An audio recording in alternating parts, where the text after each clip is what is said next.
Hello! It's finally time for Inktober. I started filming this on the 1st of October and I'm going to split it into two videos. So you're seeing this first one, which is going to be one half of my accordion book that I made by hand, and you can see I've got some drawings all ready to go in here. Oh, I'm really excited, but I'm so nervous because that is a lot to have to do.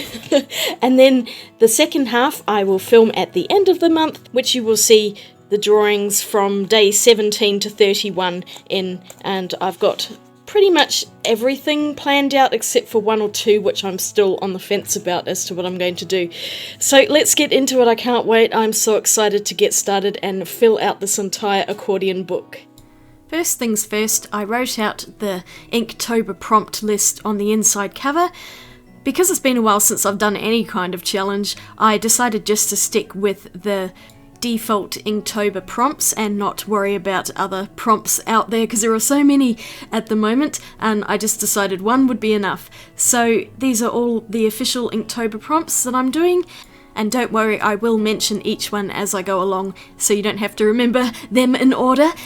I did all of my artwork in batches rather than one a day because there's no way I was going to be able to edit this video in time if I did that, so I had to do it a little bit quicker, and I was doing about 3 paintings a day, and then a couple at the end. I did 4 and 4 just so I could finish them all and then get this video going. And I'm so glad I've done it in 2 parts because it's a really long one, and even just as one video is already 20 something minutes long. So here's the first prompt, which is crystal. I used Bombay India inks for this, the PH Martin ones.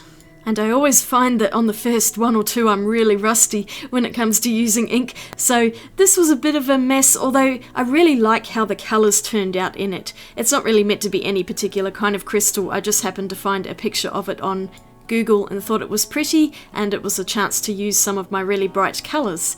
So throughout this challenge I've used different ink supplies, and the style of each one is not particularly consistent because I was really just going off the prompt word and picture that I came up with to then decide which ink supplies I was going to use. So they're not all thematic or anything like that, and you will see there are quite a few differences in the types of drawings I do, mostly because I also find it quite a challenge just to try a few different techniques, and I don't really want them all to look the same. So I made a bit of a reflected shadow and added in some white highlights using my favourite Uniball white gel pen, and this featured in quite a lot of my drawings by the end. Number 1 done, a little bit more shadow down the bottom, and onwards to picture 2. The prompt word is suit, and I originally had this picture in for helmet, but I ended up swapping them around because I was thinking it's more of a suit really and a mask than an actual helmet, and I am doing Predator. Loosely based on a suit, but it's just an excuse to draw Predator because I've wanted to do that one for quite a while. I used my little Boku Undo Sumi set. I'm pretty sure it's a Japanese ink. I mean, it's got the word sumi in it, which is ink, so I hope it is. But this is the shadow version, and there's 6 colours in here. This one I'm using is the reddish black, and I kind of wish I'd used the bluish black to make it a cooler picture, but oh well, it's going to be this colour now. And I did use some of the bluish black in the background. This is one that took me ages to draw. Oh my goodness. I spent a long time on this one, but I had to speed this one really fast so that I can move on to other drawings, and I used a bit of gold ink as well for some accents. I'm happy with how this one turned out overall, but I think I might actually like to redo this painting in the future and do a much bigger one and a more detailed one, maybe in watercolours or something like that. And we are pretty much done with this. I just outlined it a bit more. On to day 3, vessel. And the first thing I thought of was some kind of drinking vessel to hold liquid, and then I thought that a cool looking goblet would be fun, and I ended up drawing this fantasy medieval looking dragon thing.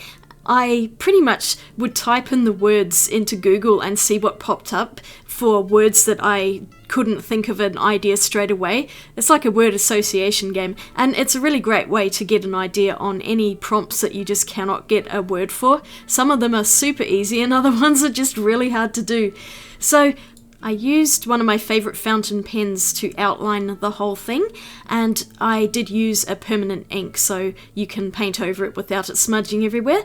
And then I painted on some Sennelier shellac ink in a dark grey. I've started off with the darkest areas here using it in its concentrated form, and then I diluted it out with some water so that it's a much lighter grey to add in some of the dragon details. And you'll see in a little while that this looked a bit flat, so I also grabbed out some silver ink, and this one's by Zeke. It actually tends to go on quite pearlescent, but it was quite nice over the top of the plain grey, I think, and it just added a bit of highlight and interest to the goblet, making it feel more metallic as well. And then I went around the edges with a thicker rollerball pen to define that line art. And the last thing I did was splash some silver ink on the background just to get a bit more interest. Day 4 is Knot. And this one gave me quite a lot of grief. I just couldn't really think of something. I had a rope knot and I was just thinking it's kind of boring. But then I was thinking maybe a tree knot. And this prompted me to remember this whole thing that happened a couple of years ago.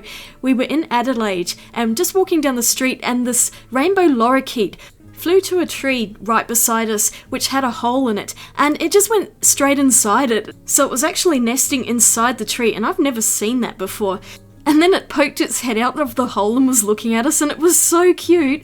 I took a photo of this, and that's what I'm painting today. I'm using my Inktense pan set that I reviewed a couple of weeks ago, and I really enjoyed using it. It was really fun in this book, so you will see it a few times, especially for accents on other pictures.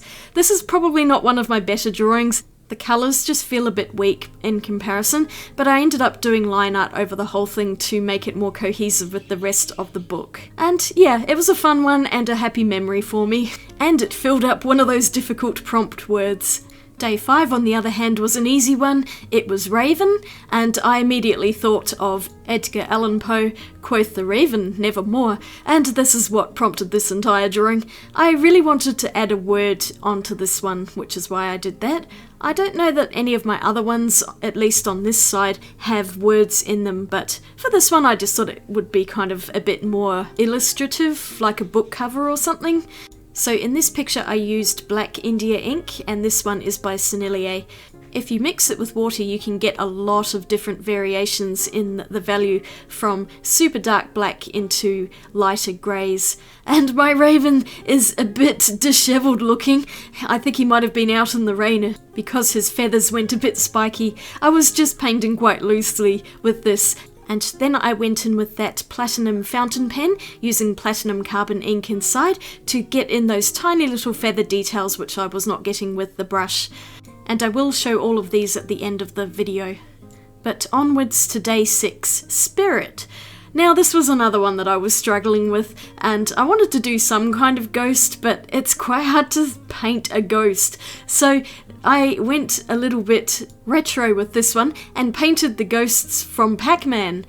I grew up with Pac-Man as a child, and of course the ghosts were something that you were supposed to be scared of, but I do have fond memories of them. They are so cute. They even had names, but I could not tell you what they are. I pretty much drew them in the traditional pixelated style. I used Bombay India inks for this because I really wanted them to be nice and bright, and this is one of the few that I didn't end up using black outlines on. I just wanted to leave them with their colours, and you will see me going back in a minute to actually draw in their little eyeballs because at the moment they look a bit funny. This ended up being one of my favourite illustrations in this book, as I like the simplicity of the concept and also the really bright colours of those P.H. Martin's Bombay India inks. I really love them, and they are some of my absolute favourite inks. Some of my colours are running low, so I might have to find some more of them. Number 7, Fan. I was considering one of those pretty Japanese fans, but in the end I drew another bird, and this is a New Zealand fantail.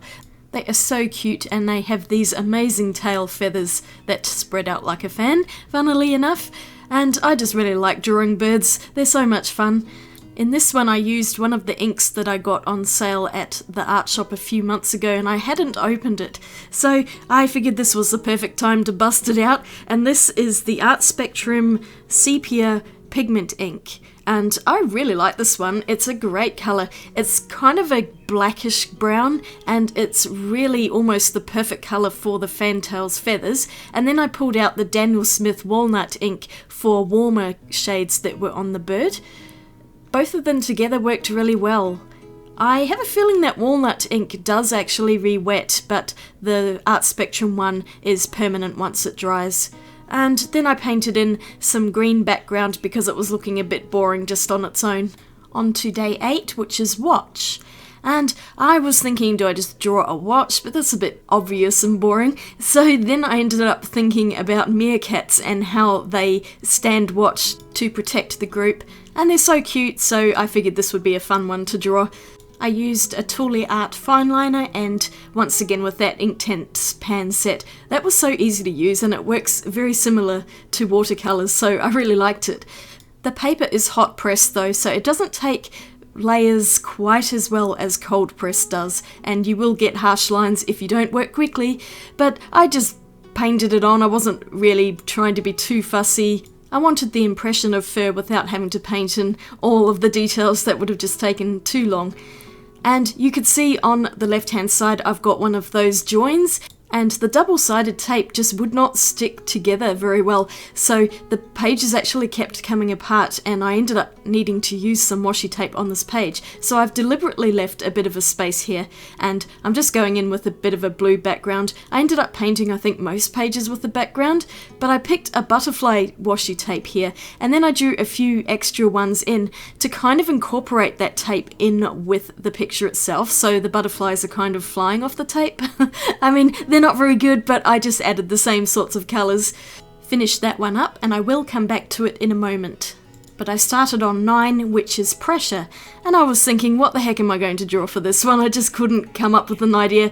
So in the end, I have drawn a blood pressure monitor machine thing, a sphygmometer, I think they're called, and it's not very exciting, but at least it filled the page. I always find with challenges like this that I will usually have a few that are kind of duds and then others which are much better, and sometimes it's just about the prompt word. Some of them really inspire me and other ones I'm just sort of going meh, and this was one of those. But I did use the other Art Spectrum ink that I hadn't opened yet, and this is the black one, and this is a pigment ink as well. Very much like an India ink, works exactly the same. You can blend it out with water, and once it dries it's permanent. I liked it. I found that both of the Art Spectrum inks that I bought, I think they were $2 each, are really great, and I would definitely buy more. And then I went in with some Speedball silver ink because this particular ink is much thicker than the other silver I have. And then I painted in a pink and yellow background because I just felt like it needed something, and then I went back to the meerkat to add in some more blue because I had left a bunch out. Day 10, pick. And of course I did think about picking a nose, but in the end I went with picking some lovely crunchy apples. I just wanted to paint something that was really bright and colourful on here, and it also goes somewhat with day 11, which we'll see soon. So I used Bombay India inks for this one because they are my brightest inks and I really love them. And I have a few shades of red, so I mixed them all together to try and layer them up and get a bit of definition and value in those apples. Also a little bit of orange just to add a bit more brightness to them. Can we not talk about the hand? I don't know what happened to it. It just does not look right, and I could not figure out how to fix it, so it's a bit misshapen. I actually think now it needed a lot more value and shadow in the palm of the hand, because it just ain't right. But anyway, back to the pretty colours. Those greens are insanely bright, and of course it's a little unnatural, but that's kind of the feeling I was going for, and I really love bright over-the-top colours. I mean, a few of my other paintings like the fantail and the meerkat were a little more realistic. This one's just meant to be whimsical and summery, and I'm quite happy with how it turned out, especially with those white highlights. But that hand just needs to go away. And day 11 is sour, so I went with another fruit theme, going with citrus fruits. I saw this really cool photo of slices of lemons, limes, oranges and ruby grapefruits, and I just was attracted to the really bright colours, funnily enough, and it also matches in with the picking of the apples, so I used some of the same colours. I went in with the Bombay India inks, undiluted, just layered them up. They're very transparent, so you can add quite a few layers on top of each other. And I just built up the colour. They do need a couple of layers, I find, on this paper because they get absorbed into it. And you can see those really bright ruby red grapefruits. I used more of a scarlet red rather than anything too deep. And then I actually grabbed out one of my Sennelier inks, and this is the indigo, because I wanted a lovely dark colour but I didn't want to go black, and you just get that nice blue tone in the background. I really love indigo as a colour, it's so great for shadows. And I also used my bleed proof white ink, also by Dr. P.H. Martins, to add in all of the definition of those segments. I didn't use a black fine liner on this one because it would have just looked really funny. And that bleed proof white is amazingly opaque, so it also covered up my pencil lines. So later on you will see this page spread, and I really love this one. It's so bright and colourful, it's really happy. Number 12, Stuck. Now I could not think of anything for a very long time. This is one of the last drawings that I came up with. But then I saw a picture of a frog sticking to glass, so I went with that.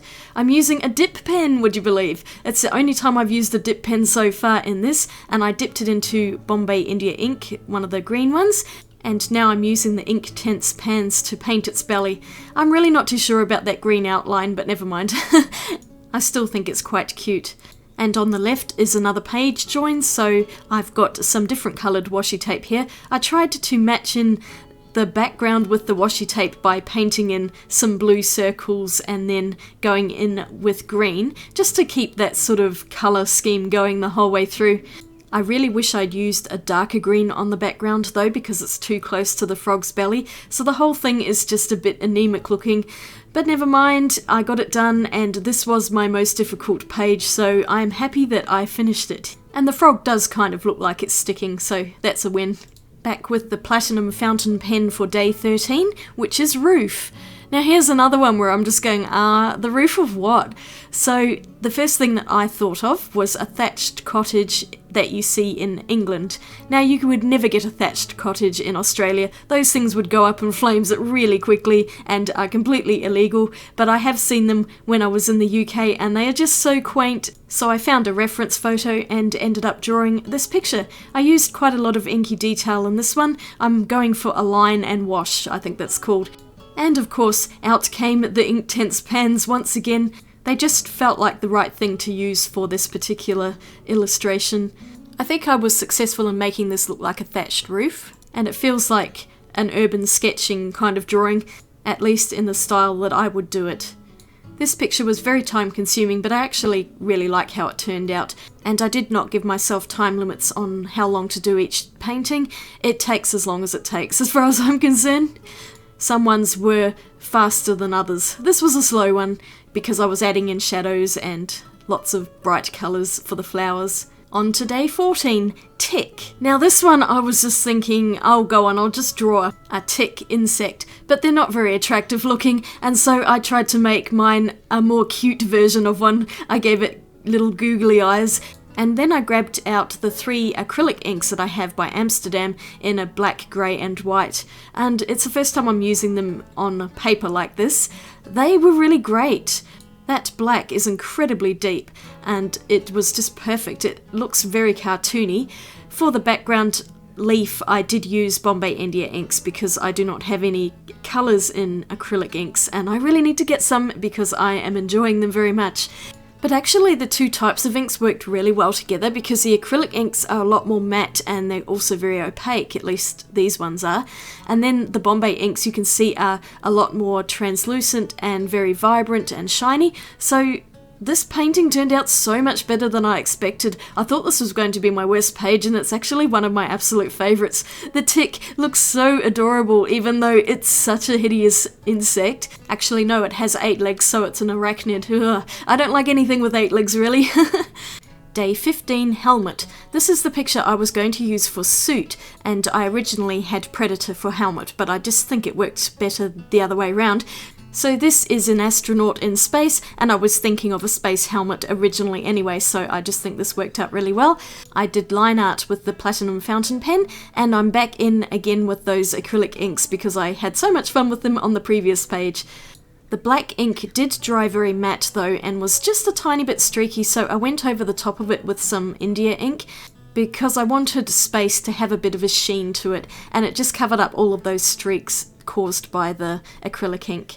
So I was happy with the background, and I also painted part of the helmet. You'll see the reflection in a while, but then I went in and painted the spacesuit with different shades of white and grey. I mean, they are white, but there are a lot of different values and subtle shades of grey because there are folds in the suit itself. I mean, being that the theme of this one is helmet, I do have rather a lot of the suit in here, but it just was a picture that inspired me, and so I just stuck with this. I did want to make the helmet stand out a little bit more though, so once I finished painting in all of those monochromatic shades, I did go in with a splash of colour.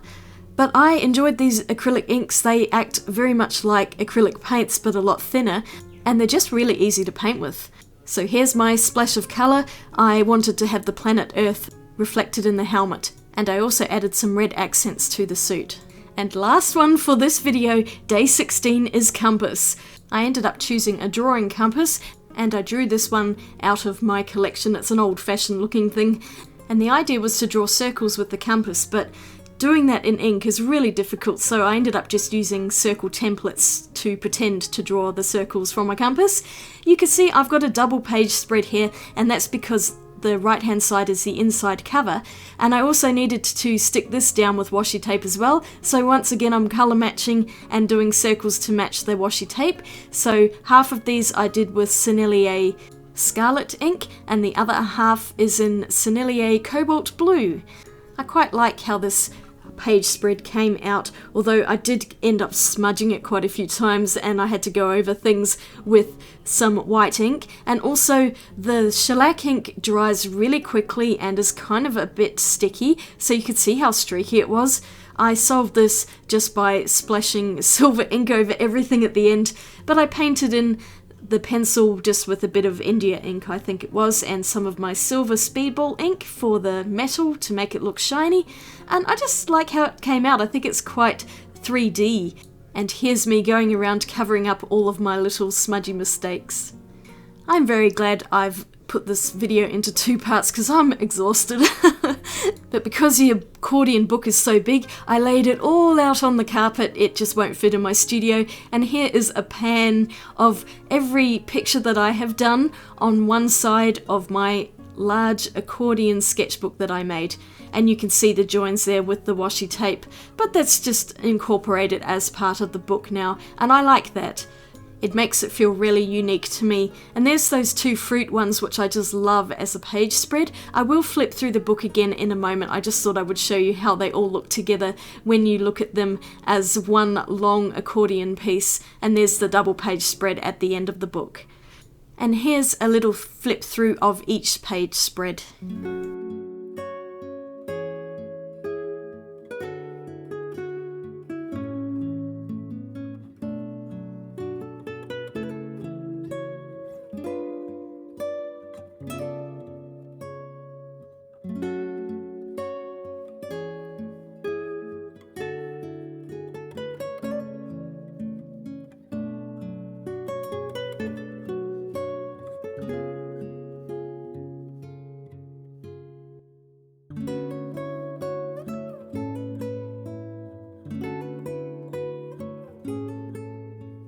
Thank you so much for watching. If you made it this far, I'm going to do this all over again on the other side. Pray for Becky. I just need to get all of these pictures done, and there are so many still to do, but I'm determined to finish it. Subscribe to see part 2, and I'll swatch you later.